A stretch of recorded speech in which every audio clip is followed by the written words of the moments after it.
Content warning.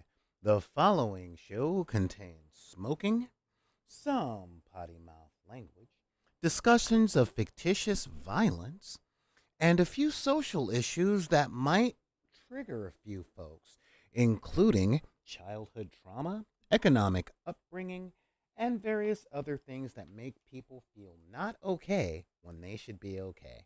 Viewer discretion is advised. Did you really have to go through all that? Yeah. Yeah, I did.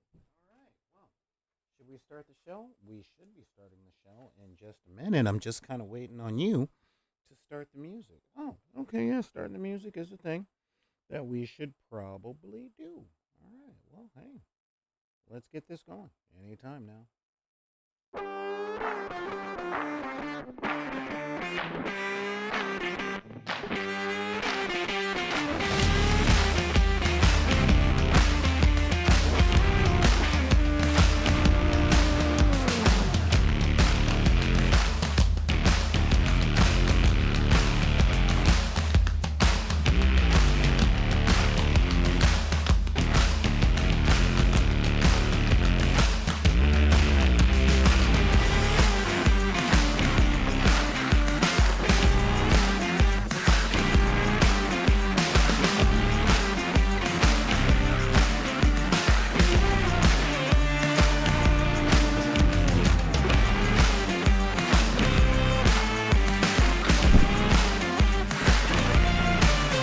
Hey everybody, what is going on out there today? Today, I am Solar Gray, the Cinematic Sorcerer, and I am coming at you from the Wizard's Tower. Man, it has been a day. I know what you guys are thinking. I do. Wow, you're here so late. So late today. And I totally get it. I really do. I am normally here way early. Alright? But a few things happen in a regular life. Like my sister has found a place that she's actually in the process of now.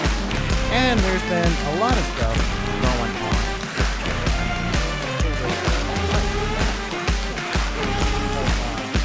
We got if you have your dinner, have your drinks, do all of those things. Oh my God, did I not? I did not. I can't believe that. All right. I cannot believe that. So this is what I'm going to do. I am going to change the name of the show. And, yeah, I didn't change the announcement. Ah, no wonder. So people had to go up and all that stuff. What's going on, Zans? Oh, wow, the music is way too loud, huh? Well, that's fine, because I'm here. Look at that. Look at me being right here. So, I am going to, oh my God, and we got people watching on the tubes of you. So, what do we got to do? Well, we got to do a couple of things here. Okay, there we go. All right. So, since I didn't change the name of today's episode here, what I have to do is I have to log out for half a minute and then log back in just to send out a new announcement to the subscribers, especially since I'm starting late today. So hold on for just a minute and we will be right back. Okay? Just right back. All right. Oh, wait. Yes. Good. Okay, this is good. We got a lot of the stuff out there. I had to reset the thing and resend out the announcements. It has been a day, y'all. I want to say what's up to everybody sitting in my chat today. Hey, what's up? What's going on, guys? This has been amazingly cool for you guys to be here. And we have a pretty big subject today. But there is one really important thing that I have left. So I've got to run back into the main house real quick and take care of that. In the meantime, yeah, this is literally me saying, yeah, we'll be right back. And yeah, that's gonna be the thing. So we'll be right back, guys.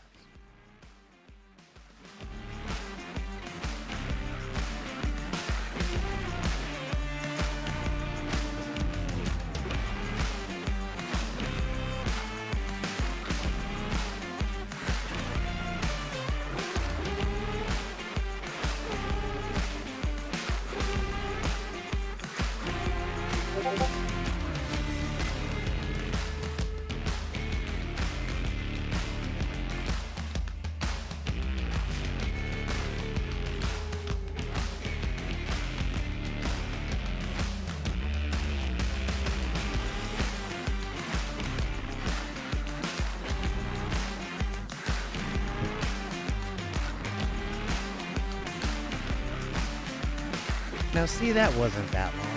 Funny thing about ADD, the more time that you give yourself to prepare for anything, the more late you end up being. I hate it. I hate it so. But we've got a lot of stuff on the docket for you today. All right, guys, and I want to thank you guys for showing up, saying what's up to my people over in the YouTube land. And one quick announcement that I didn't do is that I am going. Is this all right? Cool. I am going to have to start running ads. I hate that I have to do it. I really do. And I did everything within my power to make sure that I did not do it. Still can't pay the bills. What's going on? Daryl, yeah, good timing with the end. Really do. Appreciate that.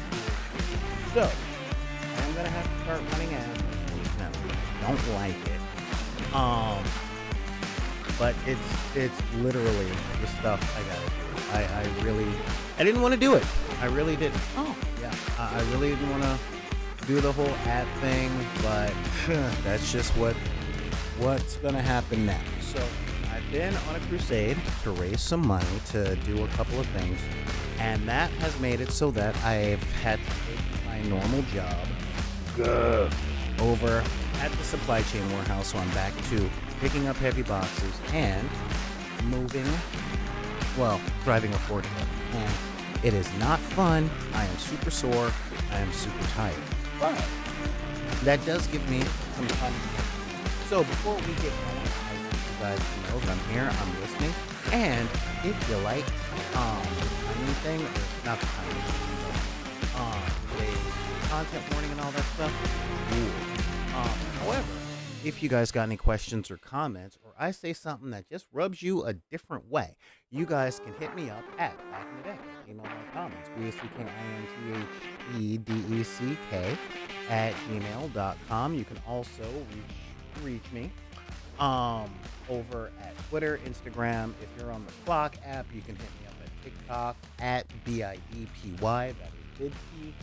And yeah, I know some people would be like, but if it ends with a Y, shouldn't it be pronounced bid pie? And I'm like, well, if there's a pie, then people might think that I'm sweet when I'm really more crusty. So I guess it would be bid bad pie. I don't know. Anyway, let's get to the show. All right. So thank you guys for showing up. Thank you guys for being here. This has been very cool. So with all of that that's going down and the stuff that we've been at, let me give you guys just a quick thing. Yeah, just a little quick thing. I know I'm turning the music down, guys. I had to do a couple of things. I had so many tech difficulties over the past day or so. It has been a thing. So let us have a little talk. Okay? Just a little talk. Just a little bit of a talk.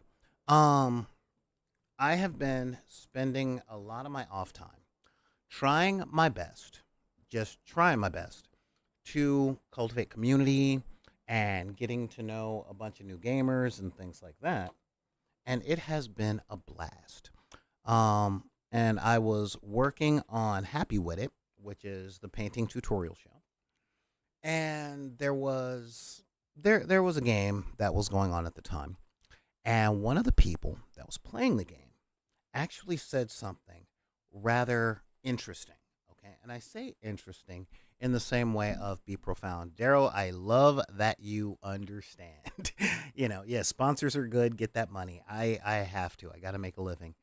Um, but I've noticed running warp tumblers and talking to a lot of other gamers that a thing that we've always known, okay, always known, is there are a lot, and I mean a lot, of diverse playing styles within RPGs, okay?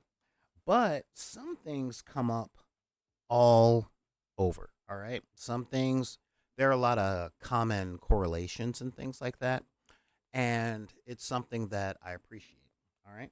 And what do I mean?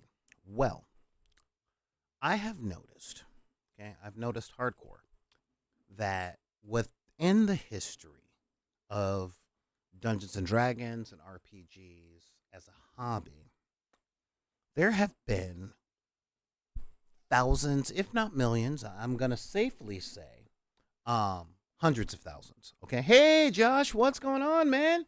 It's been way too long. We got to catch up. Um, Over the course of the time that it has been out there, with the D&D thing going, there has been a lot, okay, a lot of different players. And when you have a large community of anything, you're going to come across diversity. Okay, it's just going to happen. You're not going to get 15 people in the same place that thinks exactly the same thing about a subject. All right. Now, back in the 70s, you had Gary Gygax and his crew.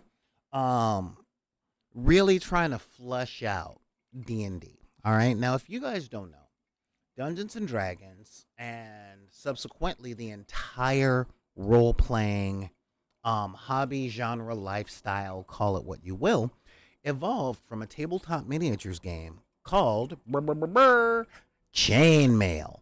And Chainmail was super simple, okay? It wasn't super simple, but the principle was simple. If you've ever played the card game Munchkin from Steve Jackson, that was Chainmail, except it was played with miniatures on a map. You essentially go into a dungeon, beat up a monster, take their stuff, and that's it. And everything was based on stabby stab, up out the pockets. No, I know you holding out. Don't make me hit you harder. And that was it. All right, that was the entirety of the game. And Gygax and the boys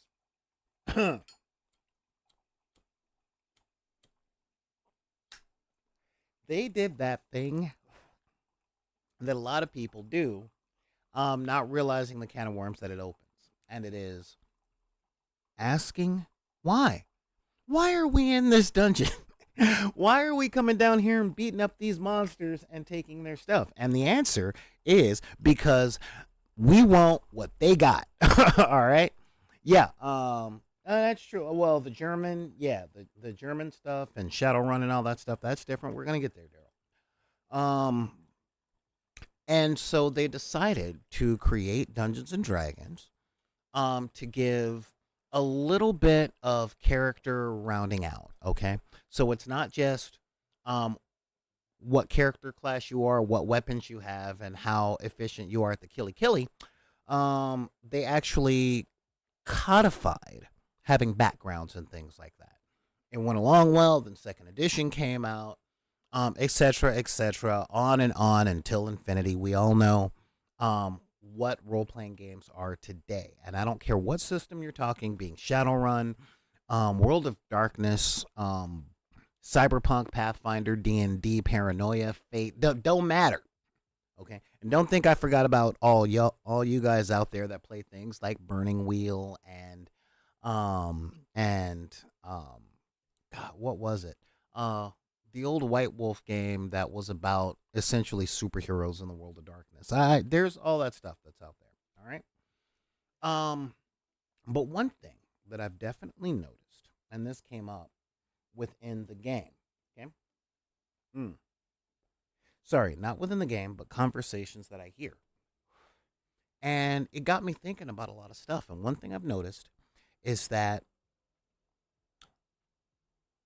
within American society, okay, aberrant, yes, thank you very much, Xanathades. Within American society, gender roles are cultivated in different ways. Don't turn away, okay? This isn't going to be one of those long left tube discussions, all right? But we are socialized differently, okay? And this socialization reflects each player within the context of playing a role playing game. Hey, what's going on, G Ren?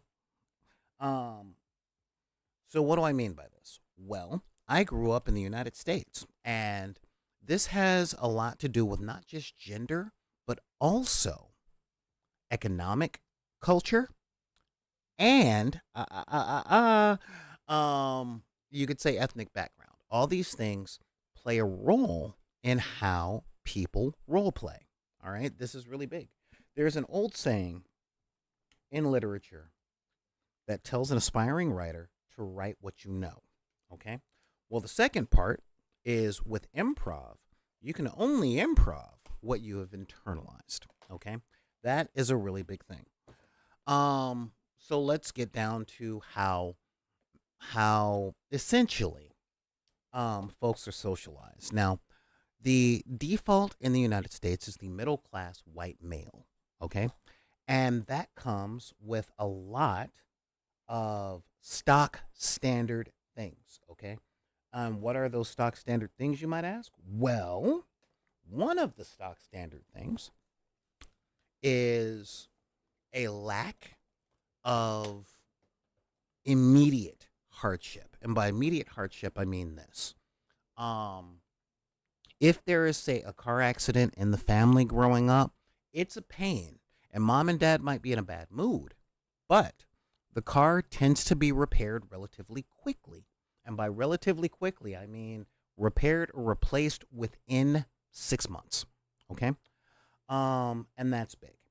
You tend to live in relative safety. Okay? And what do I mean with that? Oh, well, it's really, really simple.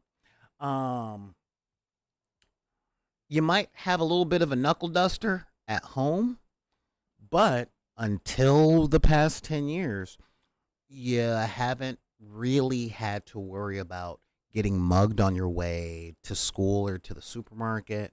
Not really a lot of hate crimes coming down your way. And you don't really have to worry about losing your life. Like I said, up until like the past 10 years, okay, when mass school shootings became a thing. But other than that, this is what people would consider a normal American life. Now, if you are a boy that was raised within that concept, that has been your life. And what does this do? Well, this leaves you open to molding your power fantasies to something different from that. Okay? So when you play a role playing game, you can save the village by killing a bunch of stuff. Combat is a really big way of resolving most conflicts. Now, again, this is also heading back to that middle class white guy thing. Um, those knuckle dusters I was talking to you about, if you were a boy, I mean, that was it. You fight, you get into a fight with your friends. Heck, in a lot of ways, I know a lot of people that made the best friend they ever made in life by getting into a fight with them at school. And I'm not talking verbal. I'm talking throwing hands and catching hands. So, boys, in a nutshell, since the 1950s, I can say confidently, I'm not going to go all the way back to, say, the Crusades, all right? Just from the 1950s, we're taught that might makes right, and domination of others is the way to resolve conflict. Now, within the middle class lane, girls are socialized for cooperation, collaboration, and equanimity across the board. When girls are, say, playing pretend, at least when I was growing up, there was no you're doing it wrong when you're playing with Barbies. Okay. Now this reflects it reflects itself in the gaming table in how players um not behave but look at what role playing games are. Okay. There has been a noted disparity between the types of role playing games um males, okay? And I'm talking assigned male at birth and male socialized for the subject of this conversation. That's what I mean by men and women, just what you were assigned at birth and socialized to be. Um and how it took, okay? Um so this reflects itself in the types of role-playing games that differ between middle class men and middle class women. The men are about combat. They're about having the most badass character that can cast the most spells that are DPS and cast and shoot the most arrows, swing the heaviest sword, kill the most goblins in a combat. Okay? Where female players, specifically young women players, tend to fall within that socialized context of role playing games. All right, this is just my observation. If you have something different, put it in the comments. I want to talk to people about this. But I did some surveys throughout some of the women role players that I know, and they all came to the consensus. I'm talking 100% of my very small test group, my small questioning group, which was only like 111 people, um, where combat is not the main thing that they're in it for. They negotiate, do diplomacy. They're focused on the story, the whys of things, and where people go. Okay. This is one of the reasons that it seems that there's a very small female population within the tabletop role playing community. Not because the girls aren't there, but because when the boys start talking, they start talking about dungeon delving, DPS, damage stuff, and all that stuff. Now this whole combat versus story thing is fascinating to me because I'm making a general statement about socialized suburbanites, but there are edge cases to this, and we will get to those. Okay. Um, no black hair in video games. Yeah, they haven't quite worked out our physics yet. So, now what's the difference between story driven and combat driven? Well, a GM will sit down, and a lot of GMs, even if they make a combat heavy game, they have a reason for being there. You know, even if it is just plain old, oh help, my daughter has been taken by goblins, please save her and I'll give you what I have. And within that simple scenario, okay, what I've seen over my decades of role playing is that male role players from the middle class tend to go, okay, who took them? Who took your kid? Cool. And then they go out and they stabby stab, punchy punch, get the kid back, take it back to the thing. That's it, straightforward. What don't they ask? They don't tend to ask why. Why was your daughter taken? Why were you targeted to have your daughter taken? What are they going to do? And this comes down to socialization and normalization within middle class American culture. And why do I keep saying middle class American culture? We will get there. Stay with me, okay? Now, as you guys know, I run a game every other Monday right here on the channel called Warp Tumbler C24, and it is an all female or female presenting game. And I think those girls have had maybe 3 combats, and we've been playing for almost a year, okay? And the things that they do, it isn't to avoid combat in the sense of, oh, there's combat coming up, I'm scared, I'm running away. No, no, no, no, that's not what they do. They go, okay, there's combat happening. How can we solve the problem without violence. And what does that mean? Okay. Um, if we go back to that socialization that I was talking about, all right. Oh, let's see what they look like, what they're like. To better console them. Are they religious? Do they have disabilities? We're gonna get there. Okay, we're gonna get there.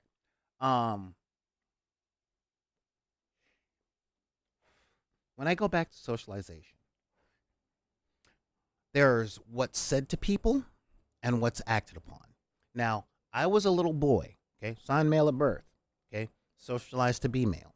And I was told quite often that there's always a way other than violence. Violence is not the way to solve your problems. Aggression is not the way to solve your problems. And the funny thing, really funny thing, was that actions never lived up to that. Okay, I became very good with my words. And when I used my words properly, violence ensued. Okay. Um, okay, you're more clever than me. Punch. I don't like what you're wearing. Punch, wrestle, rip, that kind of thing. And when I brought up, hey, what about violence not being the answer? They're like, well, boys will be boys. Okay. Um, but that aggressive, violent domination. um, yeah, but it's manly and fun.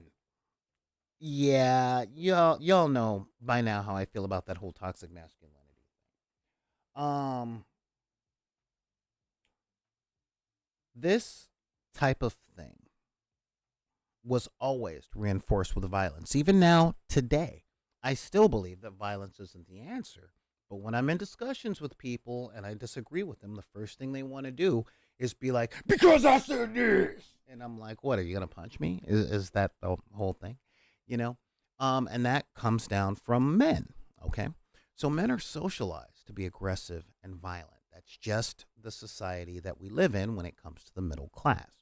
Now, when it comes to finding solutions outside of that, okay, what happens? Okay, what happens? Um, when, and this is like not just currently, I'm talking the whole time. When boys try and talk their way out of stuff, be diplomatic and all that stuff, even when it works, there are social consequences afterwards. If their dad's around, they're like, why didn't you just punch him in the nose? Why are you always trying to talk your way out of stuff? They get made fun of by more people. It is toxic and ugly. Okay. And what I'm saying is with this creates an entire ethos. Okay. Where boys are taught from a very young age and reinforced that force and dominance and violence may not be the only solution, but it is the allowed and preferred one. Okay. And you see it all over the internet with things like dominance hierarchies and hierarchies in general and all that other stuff. So when they go down to a role playing session, the collaboration isn't how do we solve the problem. The collaboration is what do we have to do to kill it. Yeah, in the name of my father, what are you, a girly man? Exactly. You know, that's the kind of stuff that comes down. Um, so collaborative diplomacy is not something that middle class boys are um, socialized to. And this moves us on to the next thing, okay, which is what are girls socialized to? They're socialized to three or four different things. One, collaboration. Two, fear of physical danger. Okay? I mean, seriously, it's always watch out for that guy. Guys only have one thing on their mind. When somebody's trying to be violent to you, go get a boy. You get what I mean? Um, they're socialized to avoid violence and look for any other solution to all that stuff. Okay? This is just an overall broad social thing of Western society. This is not me saying one is better than another. Okay? This is literally thesis statement. We're putting it out there. Okay? Um,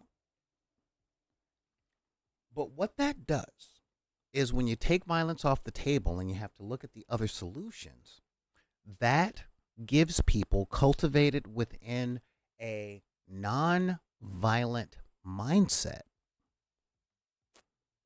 the practice at looking at the other aspects of story. The why do characters do this? What is their motivation? How are they feeling? What are they thinking? Someone took your daughter. Okay. Why? What are they going to do with your daughter? Okay, they're going to sacrifice your daughter to bring about days of the dark god. Well, why do they worship that god?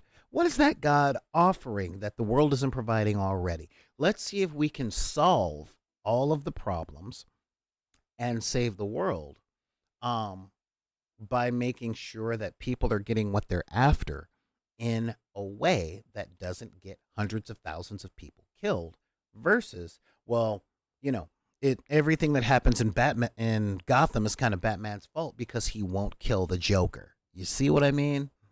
Okay. Um Now this brings me to the idea. God, yeah, Daryl's all over the place today. Loving the comments, man. Loving the comments. So let us discuss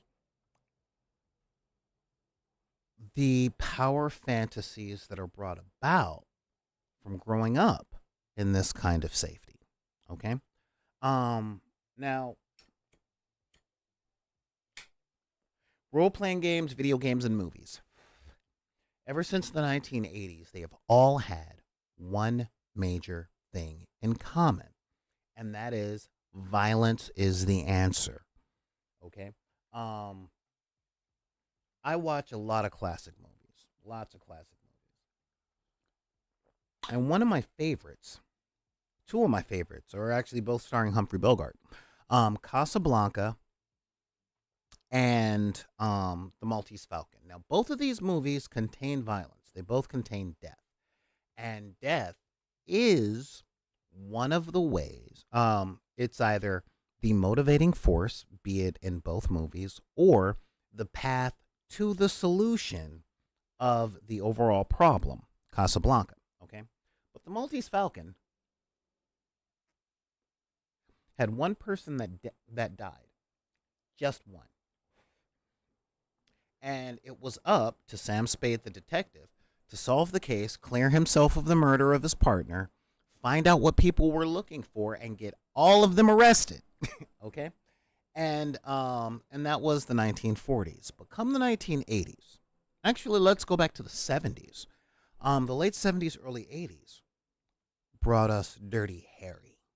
Okay, and I don't talk about the police a whole lot because I have problems with the institution as a whole. But in the 1950s and 60s, we had Andy Griffith, okay? The community oriented person that knew everyone's backstory and had solutions for everyone's problems. And yes, he had a deputy, and yes, Barney Fife held a gun, but Andy kept all the bullets because he knew that Barney would use them. Okay. In that whole show, there was only one gunfight. Okay.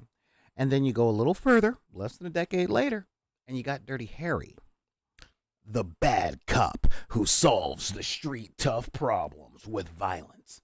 You see this? This is a 44 Magnum, most powerful handgun on the market because the Desert Eagle hasn't been invented yet. Now I know you're thinking, did he shoot 5 shots or 6? Well, do you feel lucky? Do you, punk? You know? And when you look back at the movies that I grew up with, okay? Excuse me. From Star Wars, blowing up a whole Death Star. Like a whole Death Star with tens of thousands of people on it to save the galaxy. To Dirty Harry, the Chuck Norris movies, even my favorite action movie of all time, Die Hard, consisted of Bruce Willis going around killing terrorists. Okay? Not much diplomacy, not tying them up and waiting for the authorities like Batman, not shooting to wound and disable. Straight up murder. All right? In every action movie from Rambo to Die Hard to cartoons and all of that stuff, it was always straight up death. And all of these things are marketed with boys in mind. Okay. Now, this, and I'm talking about from a young age. Even when I was a kid, if it wasn't outright death, it was implied. Okay. I grew up watching G.I. Joe, and it was a secret military organization. um, but guns, explosions everywhere. Sure, no one died, but it was always implied. Okay. Especially when it came to henchmen. Oh my God. The only way you escape that was being a main character in most of these stories. Okay. I mean, seriously, even in Batman comics, if you're a henchman for Two Face, you're getting your back broken. All right. Um, let's see. What do we got here? We got. Um, yes, linchpin of solving the problems, all that stuff. All right. Now, when you look at the stuff that's marketed to girls, okay, and I'm talking girls from a very young age, we're talking the recent stuff like Marvel Rising, Moon Girl, and Devil Dinosaur. Back in my day, the Smurfs, Rainbow Bright, Strawberry Shortcake, My Little Pony, all the way across the board. The solutions are friendship, cooperations, and one of the biggest things, okay, one of the biggest things is compromise and cooperation. Okay, that's really big. And again, with the boy stuff, the only thing you cooperate about is how to most efficiently end the threat. Okay, we're not talking jail because they'll just get out. Let's just blow them up. You know, that kind of thing. What are we talking about? Yeah, Gundam Wing. Okay, yeah, Gundam Wing. Seriously, I loved the red Gundam Wing with the wings, but yeah, that's kind of a really big thing on that, Daryl. Uh, so what do we got? Okay, we've got examples of socialization of boys and girls. All right, within safe environments. All right, and this leads to power fantasies that are based on that socializations. Okay, um, this idea of being socialized to understand that soft power is power with, hard power is power over.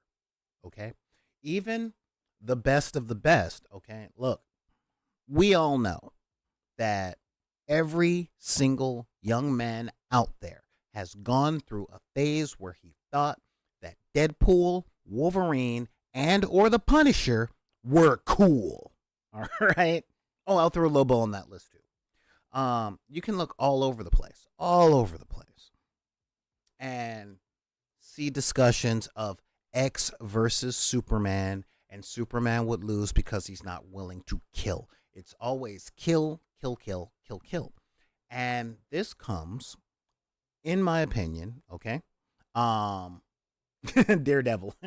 Yeah, Daredevil's a little different, okay, but I got a spot for him. Just hold on. You know, stay with me. Stay with me. Um when people grow up in relative safety, okay, and they start having power fantasies, they tend to have power fantasies above and more extreme than what their normal thing is, based on their understanding of what power is. Okay? Um, it could be real easy for me to plant my flag on the hill of those who talk about and fantasize about murder and stuff has never witnessed one. Okay? But some have. Okay?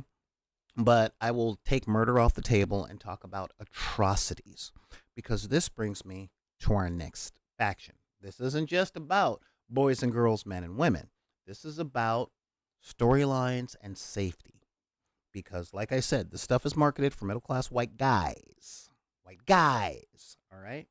Um, but when the people that grew up in relative safety environmentally, being physical safety, and a lot of the times emotionally safety. They think about all this stuff as an abstract concept. Okay. Um, but if you guys are wondering why I say so much, it's because sometimes I feel the wheels going and I might say something inappropriate, so I have to take a breath. So,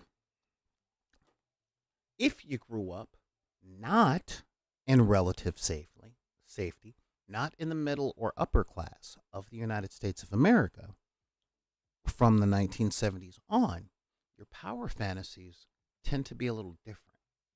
Okay. And what does this mean?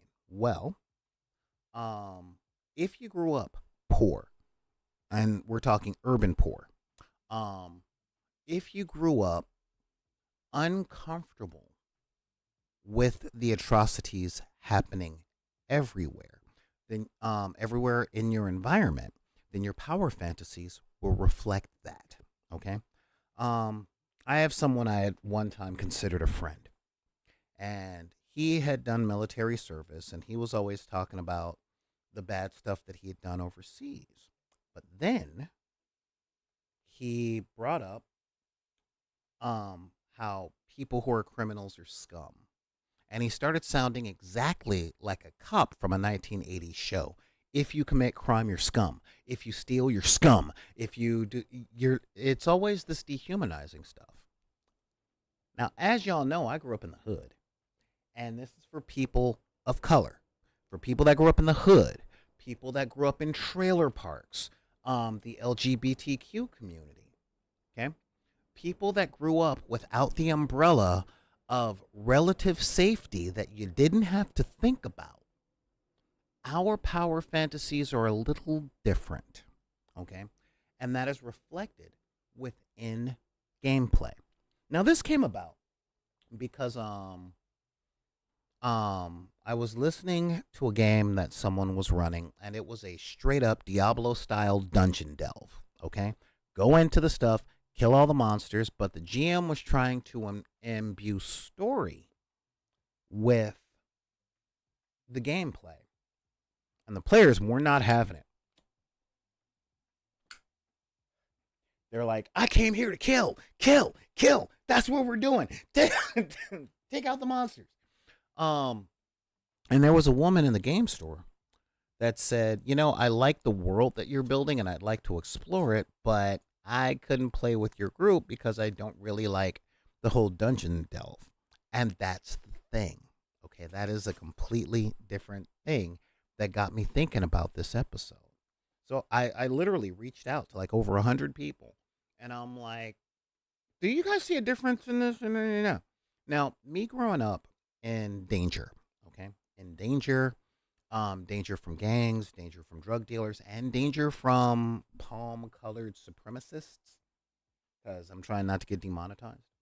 I had a different experience, and I'm going to share that right after these ads. I hate that I have to do this. Now, let's look in on the chat for those of you guys that are subscribed. And yeah, so yep, Daryl is on a tear. All it is at best is cathartic. It's true. Let's see. Um let's see here. And I'm the linchpin of solving woes of the world.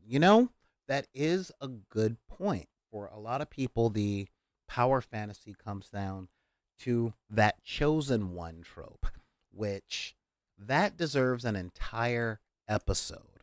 Okay, that really, really does. Because when you have a table full of people all wanting to be the chosen one, that means you've got a lot of people with what's called main character syndrome, and that's never going well, that kind of thing. But, let's see here. Oh, yeah, we got Joss Padilla going, plot. May as well throw in character development. Character moments. That's not what we role play for. That's not what a lot of people role play for, but it is what a lot of people do role play for. All right. So yeah. So this is a really big thing. The power dynamics within gaming. Oh, and we're back. All right. So, as I was saying before we left for break, um, yes, I grew up in not a lot of relative safety. Okay. And what does that do? That actually colors the type of games I'm willing to play, um, the type of, what's the term? The type of settings that I'm willing to be in. And this is huge, guys. Oh, crud. Ah, wrong button. Yeah, this is huge when it comes to the settings that I'm willing to be in and all of that stuff. Because um I'll tell you this. I am not a big fan of the post-apocalypse types games that my friends run, okay? Um the whole idea of being in a place with no infrastructure where people with guns will take what you have because they're stronger than you and there's no authorities, there's no help, there's no reaching out, and um and you simply have to survive by becoming a monster. You might call that Fallout or Last of Us or anything post-apocalyptic. I call that the 1980s in South Central. Watch Colors and Boys in the Hood. You'll get it. So that's not role playing for me. Okay, that's not an escape. That's a flashback. uh, and I'm just being straight up with y'all. Just being seriously straight up with y'all. Not to say, oh my god, I'm triggered. You have to keep that stuff out of my game. No, no, no, no, no, no, no, no. It's if I get an offer to play a game like that, I'm like, not really a thing. Because I didn't grow up the biggest and the strongest, nor did I want to be the biggest and the strongest. I just wanted to be strong enough for people to stop messing with me. Okay, that's a really big thing. Um, but again, as I said earlier, people that have grown up not experiencing atrocities, um, have the space in their heads rent free to fantasize about that kind of thing. I mean, really, it really is. It really is one of those big things. All right. Hey, open mind, how's it going? I'm glad you're here. Um, so what else do we got on that? Well, I want to talk about the psychological places of that. Okay, I mean that's a really big thing because again, this is socialization. One way is not better than another.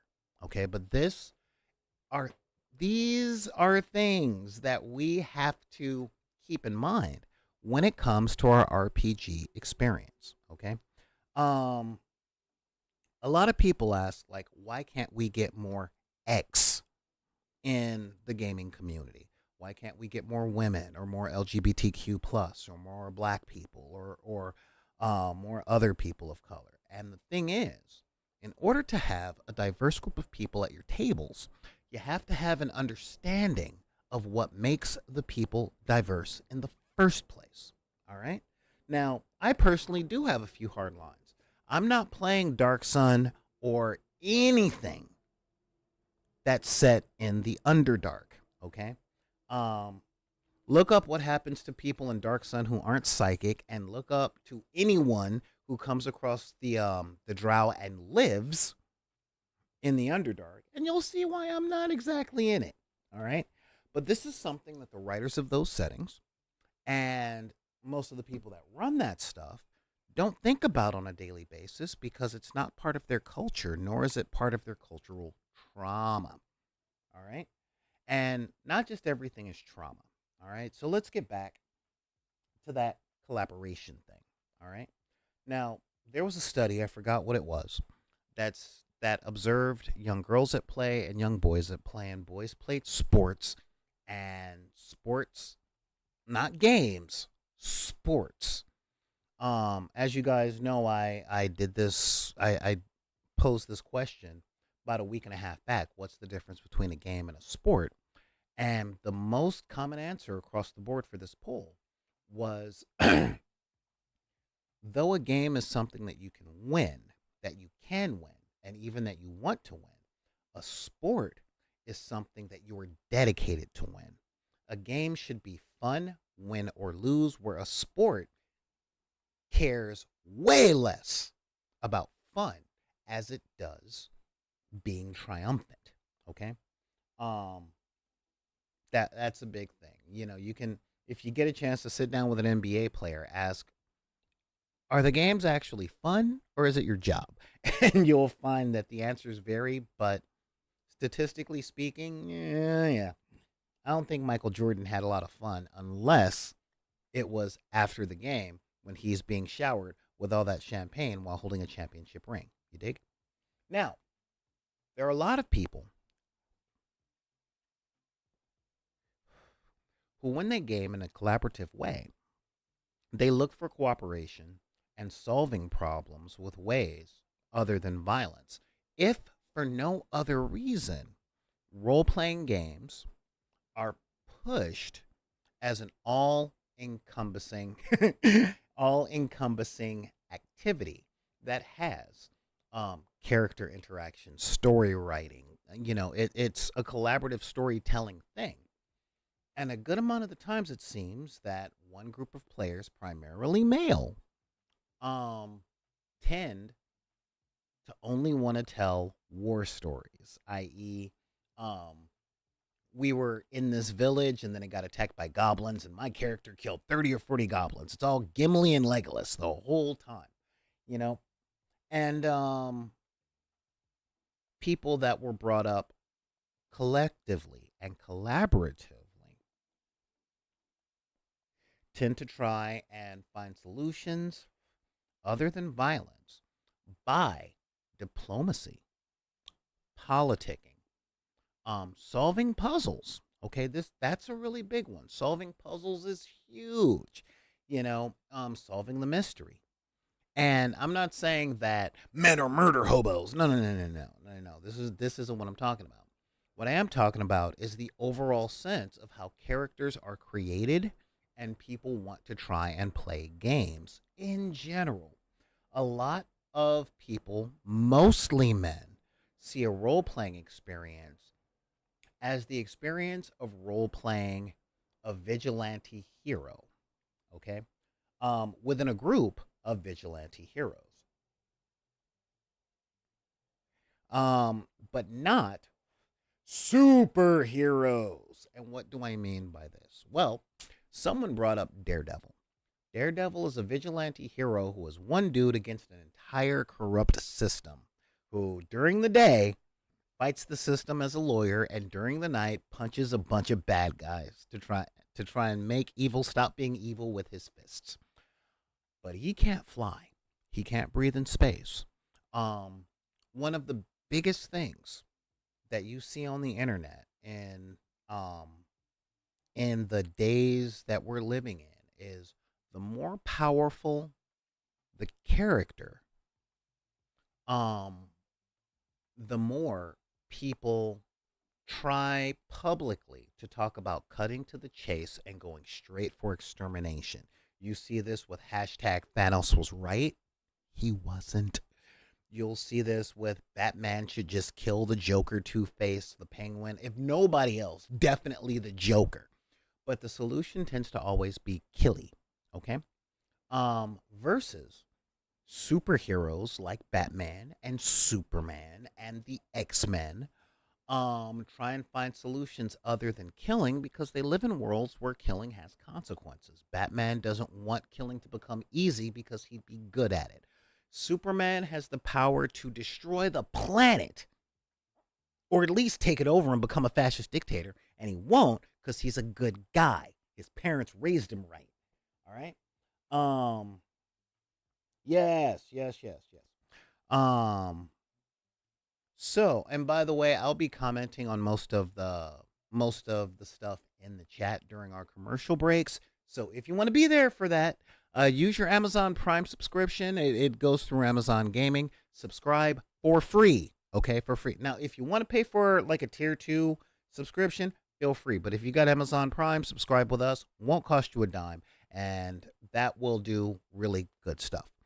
Um, so within the framework, okay, the framework of comic books and heroes with massive amounts of power, they don't use that power for might makes right. They try and use might for right. Okay. And this is something that a lot of boys are not taught. So when it comes down to their power fantasies, they don't have, at least not publicly, they don't have the same um fantasies of using my powers to stop the bad guys from robbing the bank and dropping them in prison. No, it's ripping them in half. It's the boys, okay? Now, someone in the comments, oh, thank you so much, Zan. That is so awesome. All right. Yes, it is easy. See? Um wow, man, you've been here 9 months in a row. Fantastic. Um Now, someone in the chat is saying that yes, killing has become tantamount to closure. Okay, as in order to get closure within the story arc or to rectify the problem, a death must be done. Now, call me crazy, okay? Because I grew up in a different time reading different comic books, where we all knew the Joker was going to get out of Arkham. We knew it. It was always going to be a thing. But um, but Batman putting the Joker in Arkham was always a thing. Now I have a friend that I talk a lot of these stories with, and this friend grew up agriculturally poor, as I grew up urban poor.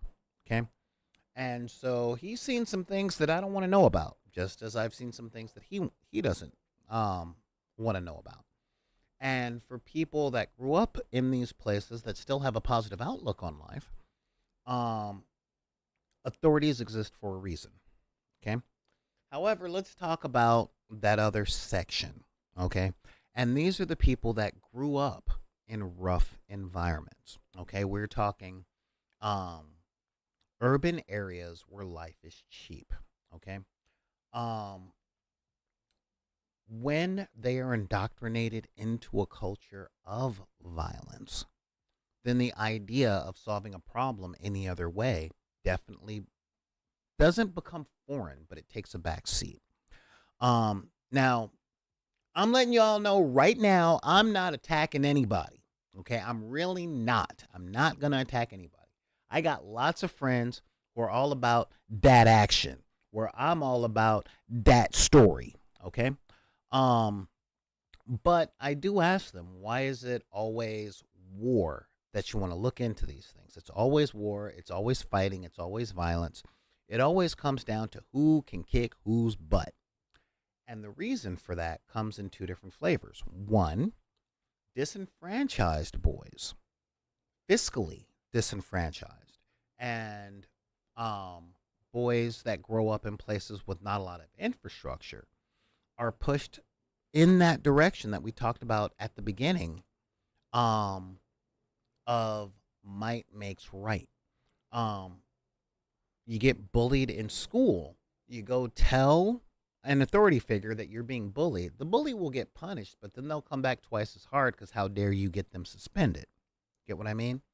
But if you grow up in the disenfranchised sector, like I do, and you're labeled a good kid, you're definitely taught that violence is not the solution to problems when you're fighting back. Okay?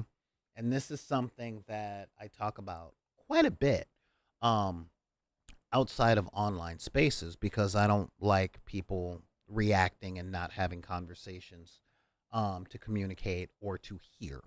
Okay? But, excuse me, the idea of that macho ness, that thing that some would call toxic masculinity, comes down to domination and all that stuff. It is tends to be the way. And for a lot of people that grow up in the disenfranchised sector, be it suburban, or rural or straight up urban, okay? Um, if we grew up not the big man on campus, a lot of people like going through and being that guy, okay? I'm going to tell you guys a story. Back in the 90s, I worked at the Renaissance Fair. And boy, was I green. What do I mean green? I was around 3,000 nerds. We're talking people that decided to put on costumes and reenact one of their favorite times in history, okay, that they do all this studying for. Not just, okay, this is the Elizabethan time, but who's in her court? What were the politics? Where was the wars happening and over what? What were the economic policies? We're talking deep nerd stuff. And never in my life have I met a place with more toxic behavior. Okay? All of the dudes were doing absolutely their best. Okay, not all, but y'all know what I mean when I say all. They were doing their absolute best to be the dudes that were laughing at them and putting them in lockers in high school. My heart broke deeply. I went there hoping to find a place where there were a bunch of nerds like me going, hey, you're a nerd, I'm a nerd, let's be friends. It's not, you're a nerd, I'm a nerd, and I'm a better nerd than you. You know, that's what I found. And for you guys in online spaces, y'all know what I'm talking about. So the fantasy on that is to finally be the jerk that people have been toward us for a long time. And not a lot of people get down with that, okay? And again, I was a teenager in the 90s, y'all. We all cut ourselves on how edgy we were, okay? We're the ones that taught My Chemical Romance how to express themselves. And if you don't believe me, listen to any alternative rock from Nirvana to Stone Temple Pilots. And let's face it, 90% of Soundgarden's discography was a cry for help. Like I said, we didn't invent, but we perfected edge. Okay?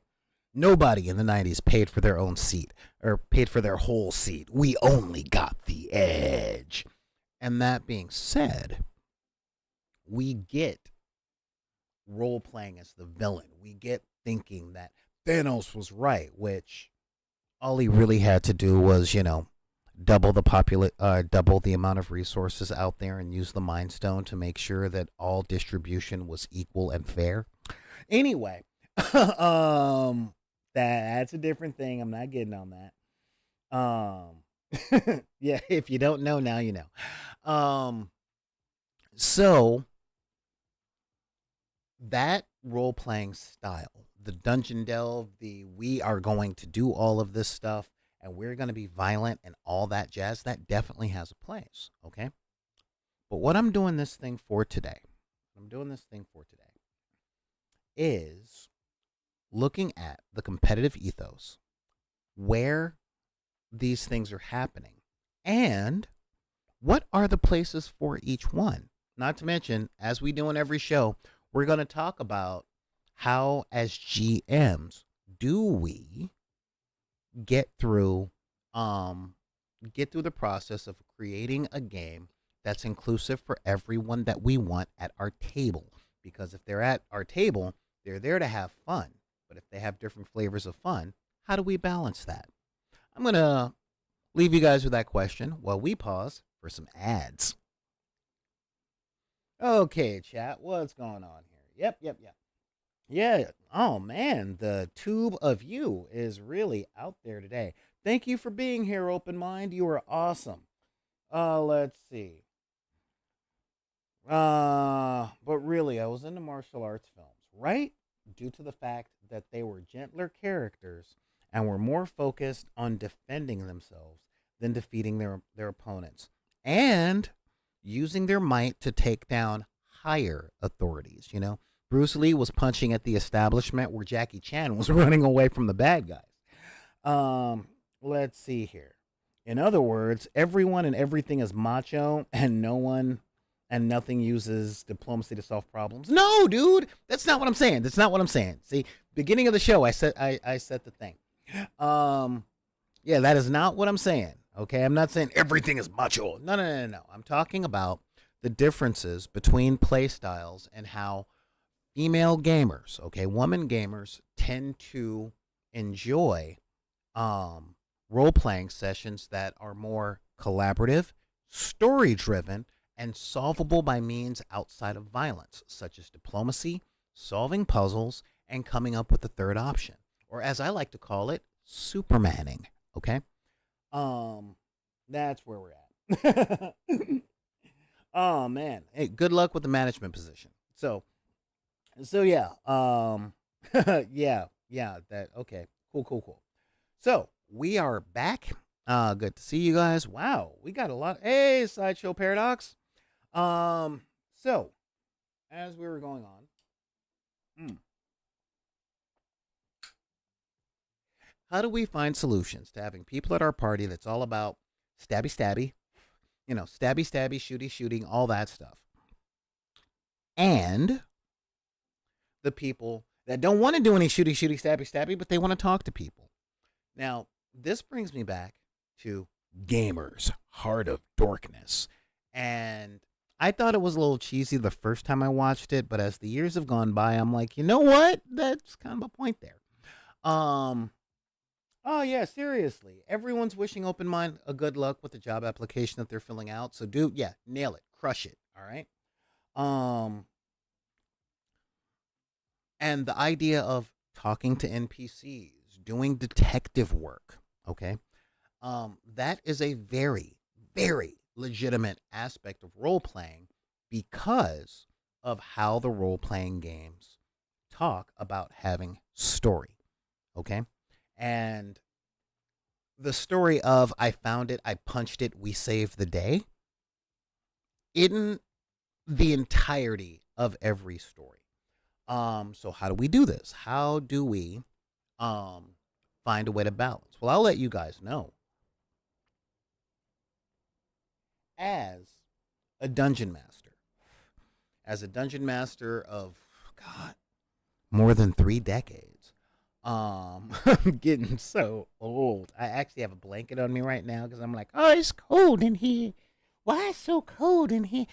Turn up that heat just a little bit, son. No, I can't even say that. I live by myself. Anyway, um, I do my best to write balanced campaigns, and what do I mean by that? Every single decision gate that I send my players through, punching is an option, but so is talking, so is bribery, so is intimidation. You know, one of the things that I try and add in my GM's workshops is have three solutions to every problem. Okay, seriously, three solutions, or should I say, three types of solutions to every problem. Now, one of the things that I've noticed that gets this in spades are role playing video games. Okay. Especially those with dialogue trees. Okay. That's really big. I don't care if you play the first Morrowind on the Xbox that no one remembers. Uh, Dark Souls tends to give you a chance to just run away or avoid a lot of that stuff. And that's a game built on beating up people, taking their stuff, getting to the bad guy, and winning. Okay. Um, but in games like Zelda, okay, the whole Zelda franchise, it's not always just about killing the dude. I mean, heck, even God of War had puzzles. Okay. So, given the idea that there are at least three ways out of all situations, that is something that I do my best to incorporate into all my stories so that everyone at the table can have their chance not just to shine as characters, but to play the types of games they want to play. All right? Um like that's huge. Now, I've run a lot of games other than 5th edition Dungeons and Dragons. experience. And 5th edition, I'm not going to lie, y'all know, I know, it's very, very inconsequential killy. Okay? And I mean that to say it's very hard for a character to die, but it's pretty, I mean, you get a 6d6 damage spell at 5th level. Um Regardless of what kind of magical class you play, okay? You can do some serious damage. And it's up to the GM to write scenarios where diplomacy, insight, and those skill rolls come up, because the book is very much the rules very much focus on, well, their charts are like, this is how much damage you do with this weapon, these are the bonuses you get to all this stuff and all that. I will answer that question at the next commercial break. Shadow Paradox. So, but if you like the stabby killy stuff, don't play Call of Cthulhu. Okay? There are a lot of games that are out there that are literally designed to say, if you get into it, oh no. Oh no. Yeah, guess what? Knives hurt. Getting shot takes forever to heal from. Okay, it's gonna have like consequences that are gonna follow you to the next 2 or 3 gaming sessions, or if you survive, possibly until the next campaign if you use that same character. But understanding the types of players that you have, that does a lot. Now, I'm not saying as a totally stereotypical thing, but what I've come to find and what I've researched on a very small scale is that yes, people assigned female at birth and socialized for women, or socialized to be women, do not tend to jump to violence as the catch-all of their solutions. Okay, and I'll tell you honestly, as a GM, I find it great to play with characters like that. But as you guys know, I'm also an actor, and look at me, I'm talking at you for like 2 hours at a time. So the idea to play all these different NPCs really speaks to me. Okay. However, if you are looking, if you are looking to have a diverse table, and what do I mean by diverse? I don't mean what Fox News says about forced diversity, but if there are people that you want to play at your games, you have to know the types of games that they're looking for. Okay. Now, at this last gaming session, I saw a GM that wanted to tell a story and build a world to explore, and a table full of players that wanted to kill monsters and take their stuff. And there was an interesting post-game discussion that I'm not getting into, but I'm like, whoa, because it was a new GM as well. So you got a lot of players and a lot of other GMs saying, to be a GM, you must. And y'all know how I feel about the idea of only one way to do things. And if you don't, I literally just said, I write 3 solutions to every single plot point and every single story beat that I put inside my game sessions, okay? There are loads of different ways to solve problems, all right? However, this brings up efficiency. I hate that word.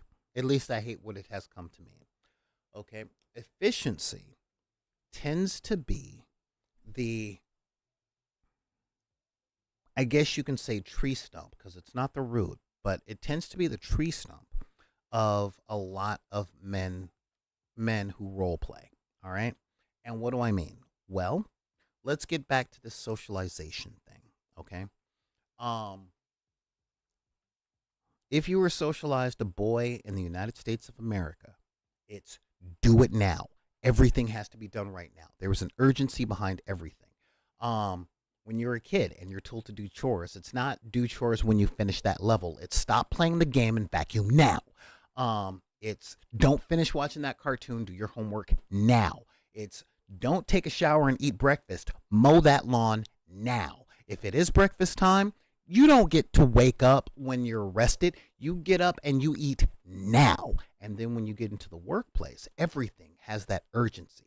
Now, do it. Do it immediately. Do it well. Do it efficiently. Cut off all the fat. Don't think, just act. Okay? And oh my God. If it sounds stressful and if I'm making it sound really intense, I'm letting you know I'm doing that on purpose because that is how it feels to be socialized male. Everything is urgent, everything is immediate. You don't have permission to feel or time to think. You must do. And if there's a problem you can't solve, yeah. Matter of fact, if there's a problem that you need time to solve, that just means you're not as much a man.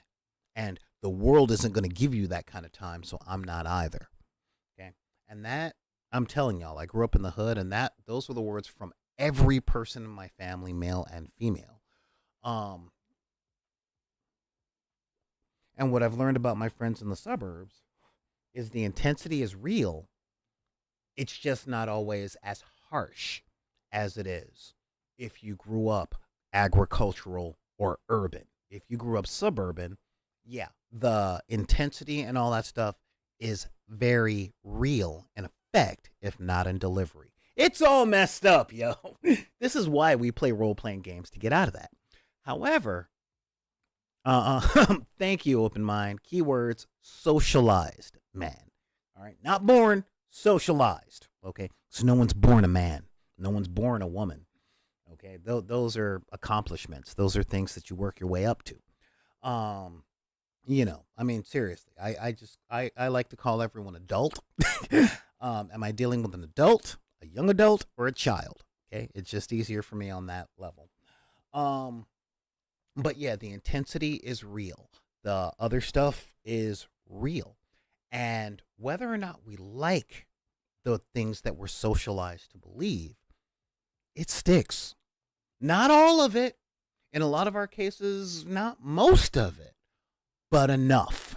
Okay, enough of it sticks to where if you've got a role playing game full of guys, it's, well, I thought I could kill stuff. It's like, well, you can, but there are consequences. But they're not real consequences. This is a game of pretend, and I want to pretend like I'm killing something.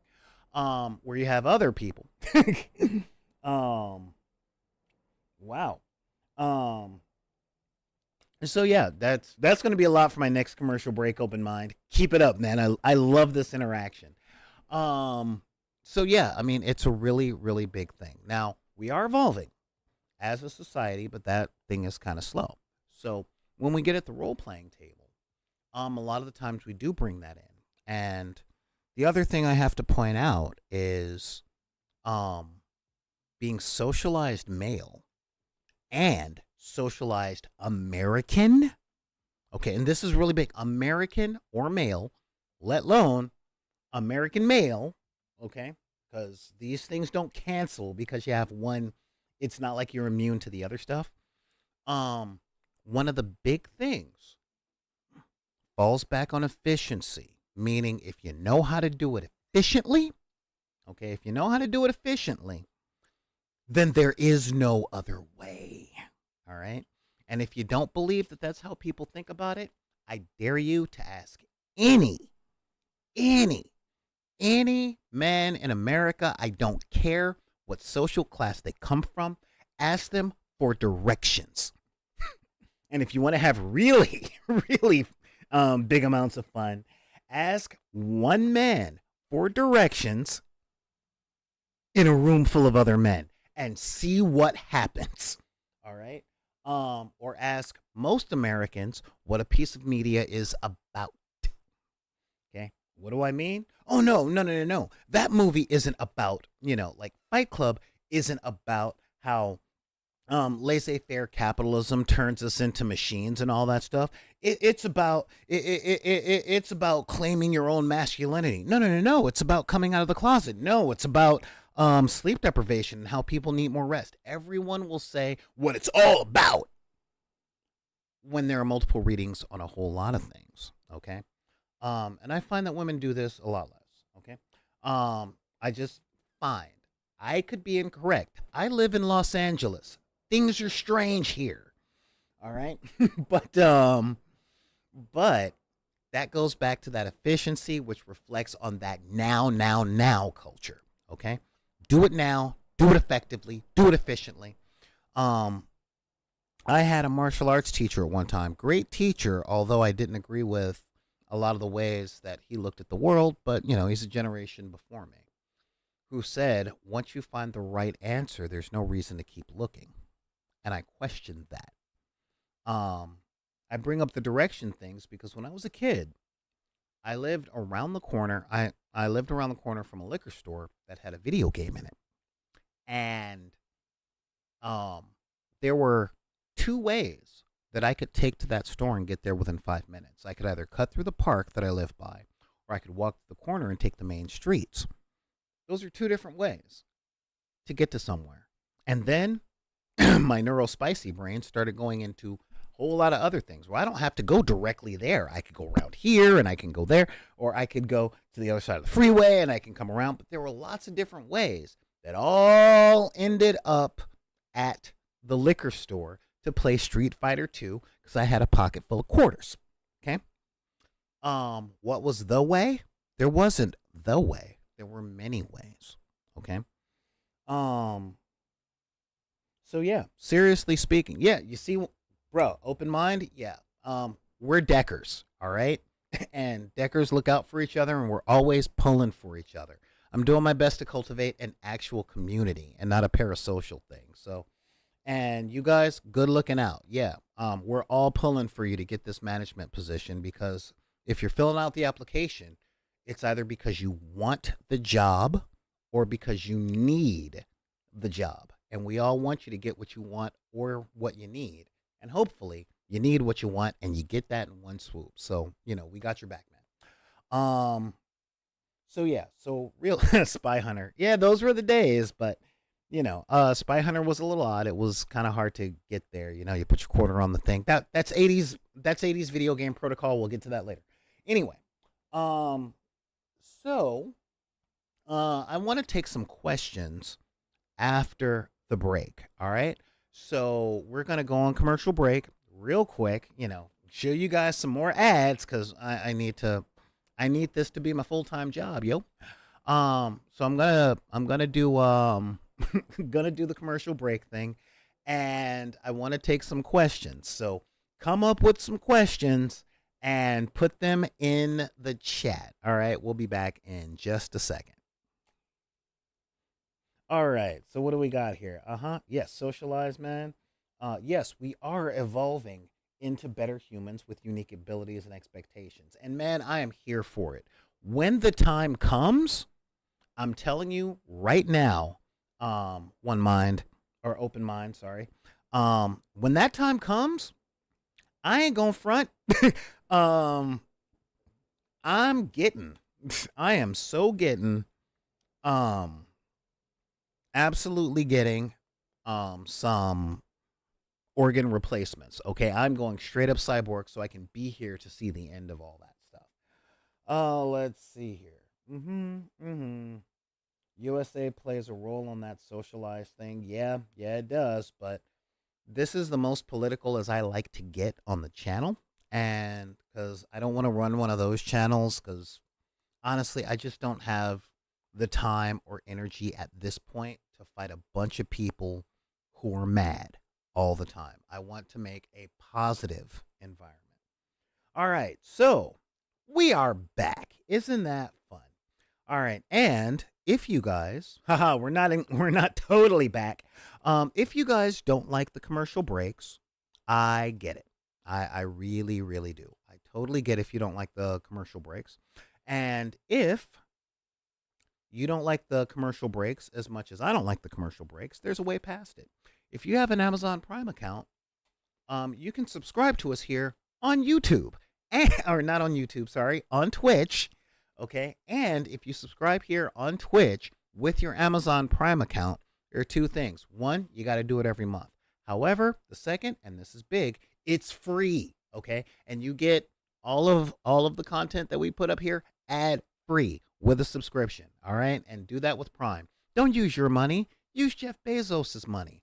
However, However, if you do have some, if you do have some cash and you want to support us, but you're already using your Amazon Prime subscription, or um, the interface is a little too difficult, I get that. I just put in the chat links to where you can buy me a cup of coffee with the donations, or you can subscribe to the Patreon, and of course, you can always buy some merch. Real talk, I don't make any money from merch and all that stuff, but who wouldn't want a T-shirt with our little logo guy on there? Okay, I mean, isn't he just awesome? All right, and I mean that. I love our mascot. I love our little guy. I mean, look at this dude. Yeah, look at this guy. All right, and you guys might notice him from our puppets um that we're doing on the social medias. I'll be making a lot more of those when I'm not stuck driving a forklift day after day after day. It's real. All right. Um so we have a question from Sideshow Paradox, which is, how do you find out what kind of player you are, stabby or talky? Well, the easiest thing to say is play a game and see which one you enjoy more. Okay. But the real answer that I have, and when I say real, I mean a more engaged answer to that question, is this. When you look at a role playing game and you want to know, um, oh, okay, yeah, look at the Discord. All right, thanks, Daryl. Um, when you are in oh, there we go. People sliding into my DMs all over the place. This is awesome. Uh huh. Uh huh. Uh huh. Do do do do do do do do do. Oh, not quite. All right, hit me up. Um. Yep, that's a lot. Oh, look at this. Let's see. All right. Do do do do do do. Not quite sure who that is, but okay. Um. Okay. Gotta check that out. Anyway. Oh, okay, that Joe. Cool. That's what I needed to know on that. Um. Yeah, that didn't have anything to do with the show. Isn't that fun? Now, to answer your question on what kind of, I'm looking on Discord and I'm not finding anything. Let me know. Or just put it right here. Yeah, just put it right here in the chat and we will get to that. You can ask me the question publicly. It's cool. It's late enough too that most kids across the country are not watching this show. And if they are, they're the types of kids that I was that grew up on horror movies and heard more foul language in junior high than they have anywhere else. What's it? Um, One of the ways to find out what type of gamer you are, okay, stabby or talky, is to think about the media that you like and why. Okay, that's a big thing. Why do you like the media that you like? Um, as you guys know, I have a lot of friends on the right and the left. Okay, and my friends on the right love Star Trek, but look at Starfleet as a military organization. They love the battles, the combat, all of that jazz. And I'm like, okay, that's why you dig it. Where some people like myself like the discovery, the exploration, the diplomatic things, you know.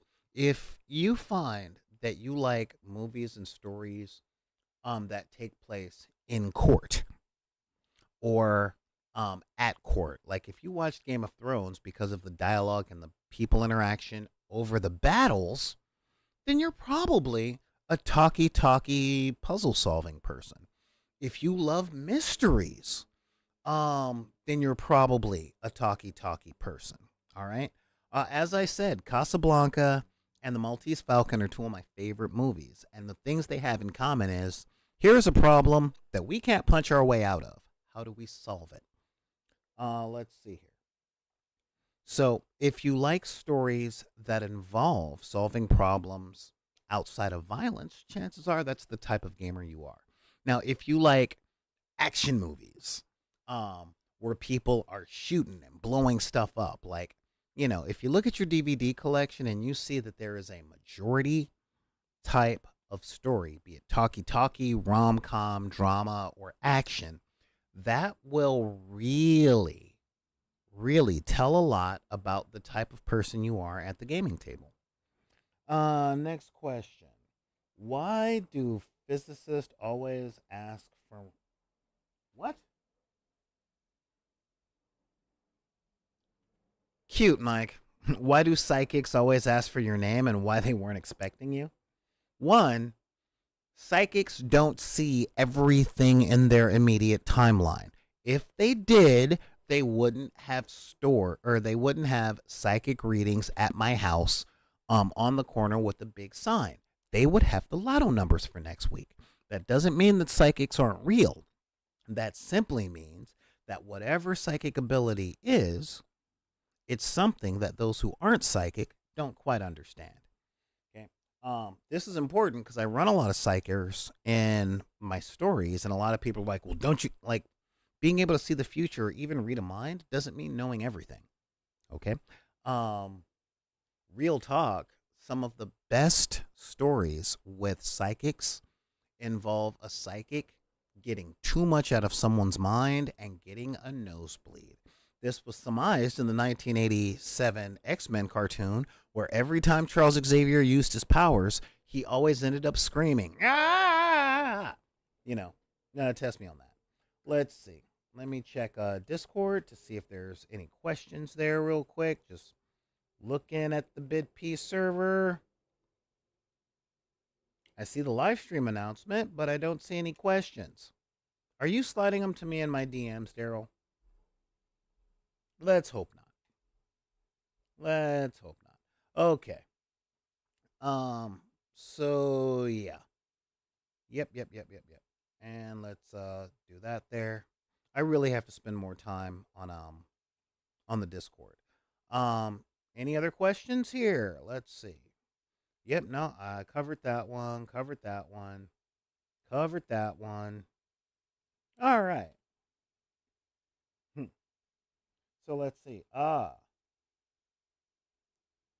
Okay, and we've got Open Mind saying RPG problem and puzzle solver / RPG. RPG battles can get monstrous while prizes aren't engaging, or while the puzzles are engaging. You know, um, that is that is that is real. That is real. I know when I'm at a role playing table. Not gonna lie. Um, I often dread combat.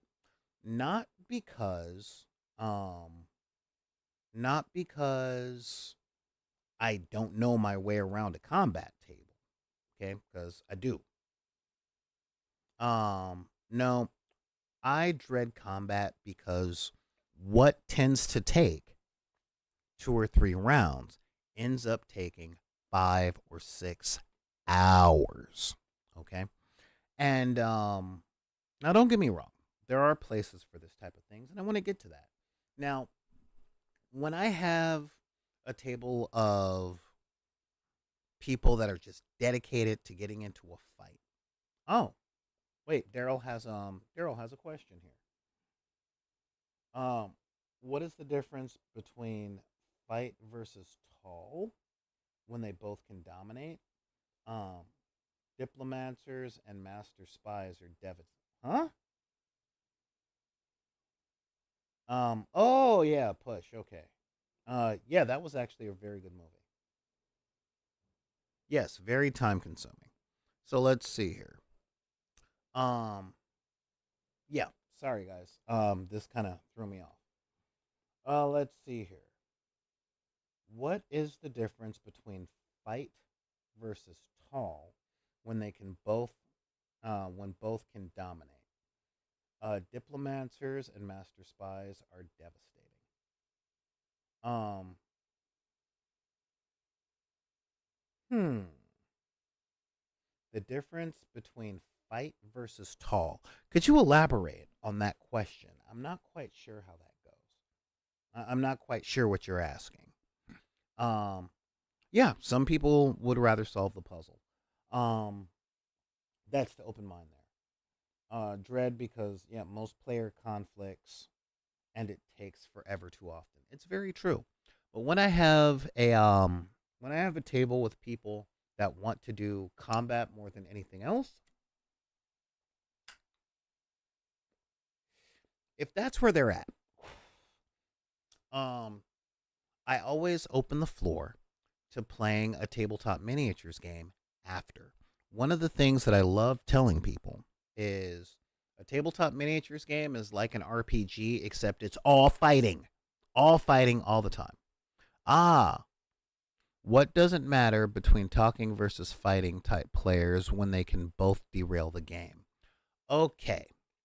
Um, that is a very good question, Daryl. And it also falls into that immediacy thing. Um, Now I'm gonna answer this because I said I'd answer questions. All right. But that whole derailing of the game thing, that's that's an interesting part. Um Today's episode is really about identifying players and understanding where they're coming from. But when it comes to players that are derailing games, all right,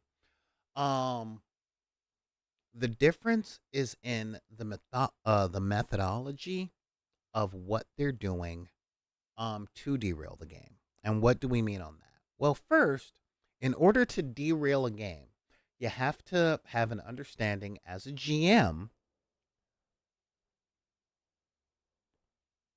of where those rails lead. Okay? If they lead to a big confrontation with a big bad evil guy, um then the question comes in, does the action that this player is doing actually derail from that destination? Okay. There have been many a game where the combat player, i.e. the combat versus story, the combat player, um, has killed the NPC with the information. Okay. Um, the NPC would like talking riddles or do a lot of that stuff because what fun is the game if you go where and they go, oh yeah, no, it's around the corner down here. Hang on. Like in Vampire, Dominate and Presence is just as crap. They're just running the game down like any person who's good at fighting with potence. Okay. What I'm seeing in this question is an underlying tone of the player doing something that the GM um didn't prepare for. Okay, unless you're talking about the player that uses dominate every single session all the time. Um, so oh yeah, that's the thing. In your experience, role playing players can be just as obnoxious. Um, I want to clear something up here. All right. For the people watching, for the people that are watching this in the future, and the people listening on Spotify, um, I am not saying that combat players are obnoxious. Okay. Nor am I saying that story driven players are obnoxious. What I am saying is that sometimes there tends to be tension and a separation between these players. And today's episode is about creating an environment where if you have a sprinkling of story players and a sprinkling of combat players at the same table playing the same game, how to identify them? How do you look for what they want to play? And how do you put that into your game as fairly as possible so everybody gets a little something? Okay, everybody gets a little something. All right. One of the things that I tend to do is, dude, it's not your turn. That's a big thing. Because an obnoxious player is an obnoxious player. There will always be the player that will not play unless they can power game their way through, but that's a different episode. Okay, I want to this episode we're talking about how the way that people are socialized tend to reflect in the way that they play the games. Okay.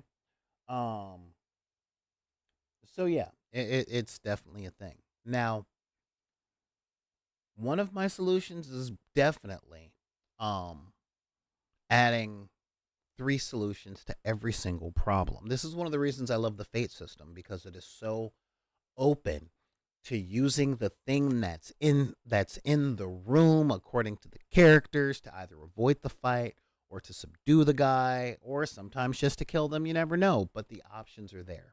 Okay. Um, in a lot of games, okay, a lot of games are skewed toward combat, and when I say skewed, that means it puts more work in the hands of the game master to really open up the game to that style of play. Okay. Um, Dungeons and Dragons is very, very skewed toward combat, where Kids on Bikes is not. Okay.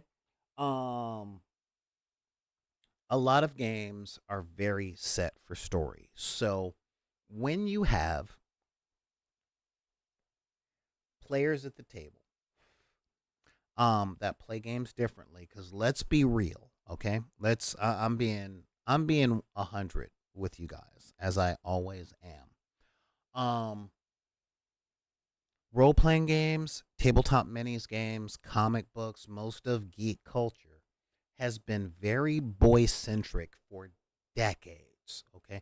Specifically, middle class white boy centric. If you don't believe me, look at the prices of anything from Games Workshop, um, and look at the comment section on any superhero or supernatural or fantasy medium that doesn't star white guys. Okay.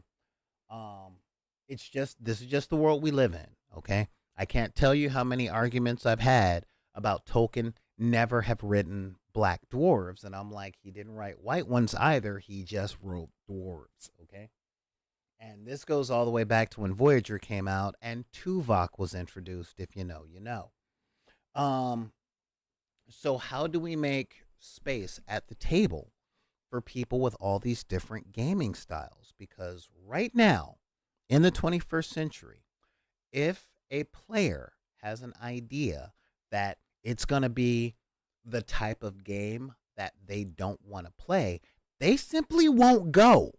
They won't show up at the table. And for some reason, um, being open about your reasoning is not something that people do, probably because most communication is set with full throated support or we're fighting. All right. Um, let's see here. We've got open mind saying I do whatever is needed to advance the game. um, wait, smite players because they don't like being a team. They only want to be obnoxious. Oh, I okay. When you say smite players, I know they're the ones who want to get in the heroic blow at every combat, and isn't happy unless they're the ones that save the day. I get that. I definitely get that. We'll cover that on a chosen one episode. I promise you. Um, but looking back at the different ways that people game, okay, the combat versus story driven games. I want to bring up the players with the post traumatic stress disorder, i.e., the people that grew up like I did. Okay. Um, I ran a game with my actual peers, and I'm talking, it was a table full of black people that grew up in the hoods across the United States. And everything they did was to avoid combat. It was really interesting. And when I say avoid combat, I don't mean avoid combat as in roll your initiative. I mean avoid conflict in story. Okay. Oh, there's somebody asking for help. No, that's a trap. um, hey, this looks like something that can start a story. A story could lead to one of us getting killed. I've watched horror movies. Adventures, nah, that's gonna lead one of us to being sacrificed. In a nutshell, they were new players that didn't really want to play a storytelling game. Okay. And this is a real thing. Now, there are solutions beyond that, such as board games. Even if it's a co op thing, A lot of people that grow up in a dog eat dog world where you don't work together with anyone and you're told that you don't work together with anyone. All right? Like members of my family. Um Looking out for number 1 is the number one thing, and maybe those aren't people that would be in to collaborative storytelling experiences. I'm just being real with y'all.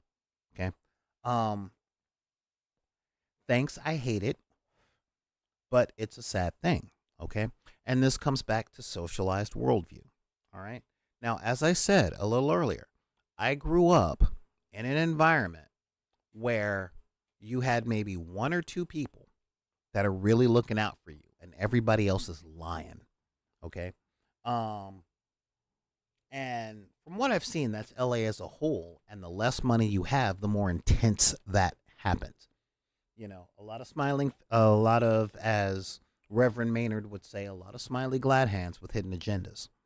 Um, and one of the reasons that people role play is to experience something other than that. But as I've said before in this episode, as a matter of fact, it's very difficult sometimes to not take those types of things with you when you go into these places, because a lot of the times they are unconscious biases.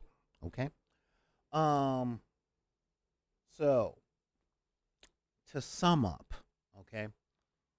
A lot of players, and there is a big distinction between middle class Caucasian men and what their power fantasies are versus, oh wait, what is this?